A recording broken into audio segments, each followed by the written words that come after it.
யாரா நீ அப்பாவா? யாருக்கு யாரா அப்பா? ஈனமான சூடு சொரண இல்ல யாரடா அப்பான்னு சொல்லுவாங்க. மானங்கட்டத்தனமாகுது.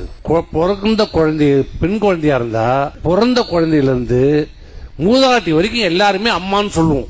இது கலாச்சாரம். யாரை பார்த்தாலும் தெரிஞ்சவங்க தெரியாதவங்களா இருந்தா என்னம்மா வந்தீங்களாம்மா சாப்பிட்டீங்களா எல்லாருமே கேட்போம். அம்மா என்ற வார்த்தை எல்லாரையும் கேட்போம். தாய்மார்கள் எல்லாருமே கட்டின மனைவி தேவை. இன்னும் கட்டா சில பேர் மனைவி கூட அம்மான்னு தான் கூப்பிடுவாங்க. அம்மான்னு தான் கூப்பிடுவோம். அதை பார்த்து எதையோ ஒண்ணு பூசிக்கிச்சே அத மாதிரி என்ன அப்பான்னு கூப்பிடுறாங்க. அப்புறம் ஏதாவது சொன்னா யாரா நீ அப்பாவா? யாருக்கு யாரா அப்பா? ஈனமான சூடு சொரண இல்ல அப்பான்னு கூப்பிடுறாங்க. எல்லாம் அம்மாவை பார்த்தா எல்லாம் அம்மா அம்மான்னு கூப்பிடுறதால இவர் அப்பான்னு கூப்பிடுறாங்களாம். அது நீ சொல்லக்கூடாது. மக்கள் சொல்லணும். அப்ப கூட அப்பான்னு எந்த உதவியும் சொல்ல மாட்டான். எந்த மானம் உள்ள ரோஷம் உள்ளவனும் இன்னொருத்தனை பார்த்து அப்பான்னு சொல்லவே மாட்டான். அது அர்த்தமே வேற. சொன்னா எனக்கு ஒரு கேஸ் போடுவான். இப்ப